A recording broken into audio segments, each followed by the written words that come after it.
Child labour पे बात करें हसन, चाइल्ड लेबर पे अगर आप देखा जाए तो आप सोशल एक्टिविस्ट हैं, क्या आप लोगों ने अभी तक इनके लिए किया है? देखिए हम लोग तो नॉर्मली देखें, अगर मैं नॉर्मल लाइफ की बात करूं, हम लोग तो ये सारी चीज़ें एक्सेप्ट कर चुके हैं जी। हम अगर किसी सलून पे जाते हैं, नाई की दुकान पे जाते हैं, एक बच्चा जो है झाड़ू दे रहा होता है और उसकी उम्र जो है वो बहुत कम होती है जी। और हम नॉर्मल उसको लेते हैं। हम अगर गाड़ी मोटरसाइकिल ठीक करवाने जा रहे हैं तो वहाँ पे जो छोटा होता है वो भी एक कम उम्र बच्चा होता है। कम उम्र होता है। मैंने भी ये शुरू में कहा कि मैकेनिक्स की शॉप्स पे, स्टोर्स की शॉप पे, और वो मैकेनिक उसको मार भी रहा होता है, डांट भी रहा होता है, गाली भी बक रहा होता है, सारी चीज़ें चाय भी मंगवा रहा होता है और हम लोग जो है उसके साथ एडजस्ट कर चुके हैं। मसला ये है कि जिम्मेदार हम बोल देते हैं एजुकेशन नहीं है, ये सारी चीज़ें नहीं है। सबसे बड़ी बात ये है हमने इस बुराई को एक्सेप्ट कर लिया है और हम लोग नॉर्मलाइज ले रहे हैं सारी चीज़ों को। मुझे नहीं नज़र आता कि हमारे किसी मोहल्ले में या कहीं, मैं तो मोहल्ले की बात नहीं करूँगा, मैं तो बोल रहा हूँ इलाकों में कहीं हमने वोकेशनल ट्रेनिंग सेंटर देखा हो बच्चों का, कभी नहीं नज़र आएगा। अगर कोई जो नशा आवर चीज़ें कर रहे होते हैं बच्चे जो है अर्ली एज में, आप देखें जुवेनाइल की हमारी हालत देखें, ठीक है, वहाँ से तो बच्चा जो है वो ठीक होके नहीं और ख़राब होकर आता है। तो ये हमें सारी चीज़ों पे इम्प्लीमेंट करना पड़ेगा, ये चीज़ों को हमें आवाज़ उठानी पड़ेगी। हमें सबसे पहले है कि हमें इस चीज़ के ख़िलाफ़ खड़ा होना पड़ेगा। अगर हम बोलें एजुकेशन नहीं है, लिटरेसी नहीं है, मुल्क में हालात ऐसे हैं, गरीबी है, लोग मजबूर हो गए अपने बच्चों को काम करवाने के लिए, अगर वो मजबूर हो गए हैं तो हमने भी उस सारी चीज़ों को एक्सेप्ट कर लिया है। हम लोग इसके ख़िलाफ़ कोई चीज़ नहीं कर रहे। आज तमाम NGOs, जितनी भी NGOs हैं, मुझे बता दें कोई NGO है जो बच्चों के लिए काम कर रही है? हाँ, वो सड़कों पे खाना खिला रहे हैं, वो पता नहीं क्या क्या चीज़ें कर रहे हैं, लेकिन मुझे नहीं नज़र आता कि ऐसे बच्चे के लिए काम कर रहे हैं जो बेचारा सड़क पे रोज़ाना इस सिलसिले में निकलता है कि आज मुझे घर पे कुछ पैसे कमाने के लेकर आने, और अगर वो नहीं लेकर आता तो उसका बाप उस पर तशद्दुद करता है, उसकी माँ उस पर तशद्दुद करती है, वो रोड पे तशद्दुद बर्दाश्त कर रहा है। आप देखें ना, आप किसी भी सिग्नल पे रुकें, एक वाइपर लिया वो बच्चा होगा, वो आपकी गाड़ी के शीशे पर वाइपर मारेगा और आप उसको गाली देके हटा देंगे या डांट के हटा देंगे। यही बात करती फातिमा, आपको इसमें इंक्लूड करूंगी कि ये जो माफियाज भी तो बन गए ना, ये माँ बाप ही लेके आते हैं। Exactly. आप जो एजुकेशन पे आप पहले बात कर रहे थे, जो हम ब्रेक पे द आइडिया इज कि आप अगर प्राइमरी सोशलाइजेशन जिसे कहते हैं कि आप इट बिगिंस एट होम। अब वो जो है वो आप अपने, अगर उनकी जैसे अपने माँ बाप की बात की कि वही उनको प्रेशराइज करके, जिस तरह इन्होंने बात की कि वही उनको भेज रहे हैं कि आप जाके कमा के लाएं, सो उनके अंदर भी तो अवेयरनेस और लैक ऑफ एजुकेशन है। और वो भी क्यों है? Because they are a product of their society and they are victims of victims.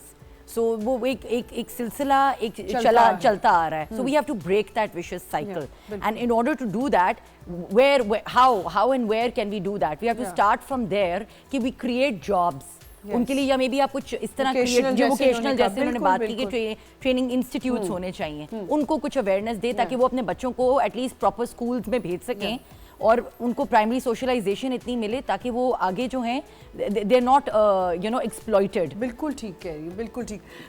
मुझे बताएं मोहम्मद अली साहब, काफ़ी अरसे से आप ये काम करें, हेल्पलाइन रोशनी जो है आपका, अभी तक क्या कुछ इम्प्रूवमेंट हुई है या ये और मज़ीद ख़राब हो गया है, ये किडनैपिंग, मिसिंग किड्स?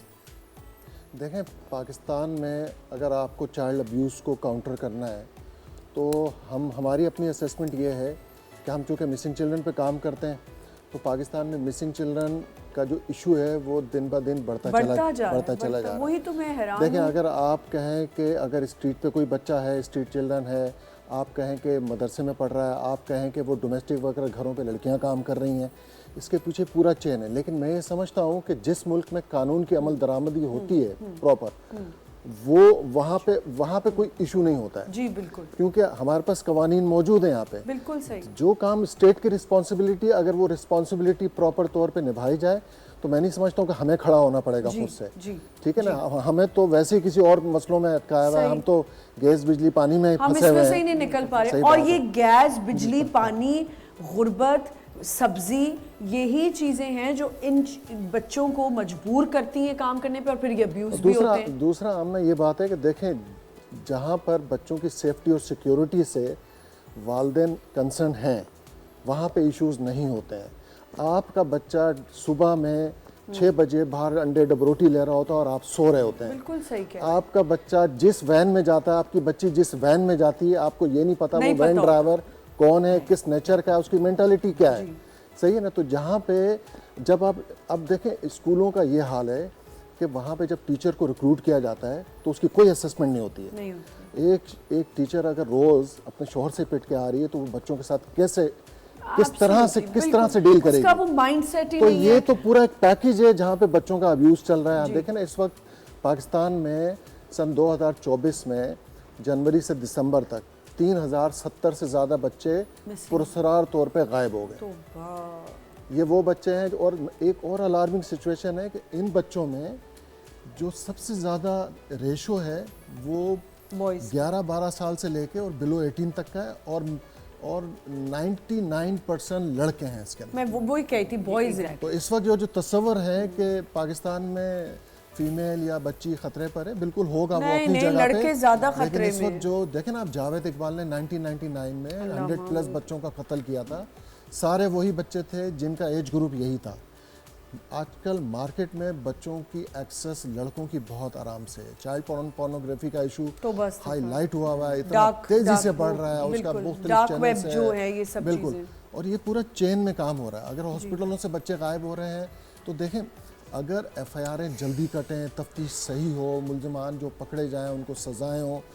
इसी तरह से अगर हमारे एम्प्लॉयमेंट एक्ट में ये है कि फ़लाँ एज का बच्चा नहीं काम करेगा तो वो क्यों काम कर रहा है फैक्ट्री के अंदर, क्यों कर रहा है वो काम फैक्ट्रीज में कर रहा है, घरों में कर रहा है। और अगर एक मिडल मैन कहीं से बच्ची को ले आए, ये साउथ पंजाब से बच्ची ले आया, कहीं से ले आए और ला के यहाँ कराची में किसी बेगम साहब के हवाले कर दे, वो बेगम साहिबा क्लिफ्टन से नाज़िमाबाद हवाले कर दे, वो बच्ची ट्रैफिक होती रहती है, लेकिन वो मिडल मैन अपने पूरे साल के पैसे उसके लेके चला गया। बिल्कुल उस बच्ची के साथ अब आप कुछ भी कर लें। अच्छा, मैं इस चीज़ पे मैं ज़रूर एक बात कहना चाहूँगी कि मेरी वालदा की हम कब्रिस्तान जाते हैं तो मेरी वालदा की कब्र है फ़ेज़ 2 वाला, जो आर्मी वाला कब्रिस्तान है। आप यकीन करें कि जब भी मैं उनको विज़िट करती हूँ, पूरे जो गली है फातिमा, मैं सिर्फ ये सोचती हुई जा रही होती हूँ कि मतलब ये छोटी इतनी बच्चियां क्या कर रही हैं गली के अंदर, इनके घर वाले कहाँ हैं, कोई दुकान पे खड़ी है, कोई कुछ ले रही है, और मैं सिर्फ सोचती रहती हूँ कि या अल्लाह, ये बच्चियां क्यों हैं बाहर। मेरा दिल चाहता है मैं रुक के पूछूं कि ये बच्चियां छोटी छोटी क्या कर रही हैं। फ़कीर बच्चियों को आप रोड पे छोड़ देते हैं और फिर आप कंप्लेन करते हैं कि उनके साथ ये हो गया। नहीं देखें, ये तो आप उन लोगों की बता रहे हैं ना जो पढ़े लिखे नहीं हैं। आप ये देखें, हमारे जो बच्चे हैं, हमें आपको आम लोगों की बात करूँगा, जो मिडिल क्लास मेंटेलिटी हम लोग रखते हैं, उसमें बच्चे जो स्कूल जा रहे होते हैं वो कैसे जा रहे होते हैं? वो पैदल वॉक करके जा रहे होते हैं, ठीक है, कोई पूछने वाला नहीं है, कोई देखने वाला नहीं है। अच्छा, फिर दूसरी बात यह है कि हम बच्चों से मंगवाते हैं कि अंडे डबल रोटी ले आओ, जाओ, बाप बोलता है सिगरेट ले आओ बच्चे से। वो कौन जा रहा है? वो पान के केबिन पे खड़ा हुआ है, वो 15 मिनट डब्बू पे खड़ा हो जाता है, पट्टी पे खड़ा हो जाता है, कोई पूछने वाला नहीं है। अभी आप जितनी भी परसेंटेज निकालने, सेट्स निकालने, उसमें सबसे ज़्यादा आपको मिलेगा कि जो बच्चे हैं ना, उनके साथ ज़्यादा जो हादसात होते हैं वो उनके अपने सगे रिश्तेदार कर रहे होते हैं, ठीक है, फिर मोहल्ले का चौकीदार कर रहा होता है, फिर वैन का ड्राइवर कर रहा होता है। आप यकीन नहीं करेंगे, मैं किसी सुपर मार्केट में भी जाता हूँ ना, तो मैं अपनी बच्ची पे नजर रखा होता हूँ, एक सेकंड के लिए नजरों से दूर नहीं करता, क्योंकि मुझे मालूम है एक औरत आएगी, उसने शॉल उड़ी होगी और वो यूं करके बच्चे को उठाएगी और यूं करके ले जाएगी, विद इन सेकेंड्स होता है। और उसके बाद जो है हम रोते रहते हैं, हम नजरें ही नहीं रखते। मैं इतनी मौज में देखता हूँ, मार्केट चले जाएं, बच्चे पीछे चल रहे होंगे, जी बिल्कुल, का पता ही नहीं पीछे कहाँ जा रहे हैं। Exactly. मैं तो मैं बच्चे पकड़ के लोगों को बता रही होती हूँ, सुने आपका बच्चा, हाँ ठीक है, पीछे आ रहा है। मैं सिर्फ ये बोलता हूँ कि देखिए, चाइल्ड अब्यूज दुनिया तो बच्चों के साथ बाद में कर रही है, पहले आप अपने बच्चों को अब्यूज कर रहे हो, आप अपने बच्चे से बात नहीं करते। मैं अपनी घर की छोटी सी एग्जांपल दूंगा। मेरी बच्ची ने मेरी बीवी से कुछ बात की कि फलाना मेरी रिश्तेदार, वो जो उसकी कज़न सिस्टर है, वो मेरे साथ ये कर रही थी, तो उसने 1 से 2 बार बोला, तो मेरी बीवी ने झड़क दिया उसको कि यार मेरा सर नहीं खराब करो, तुम्हारे साथ जो भी है।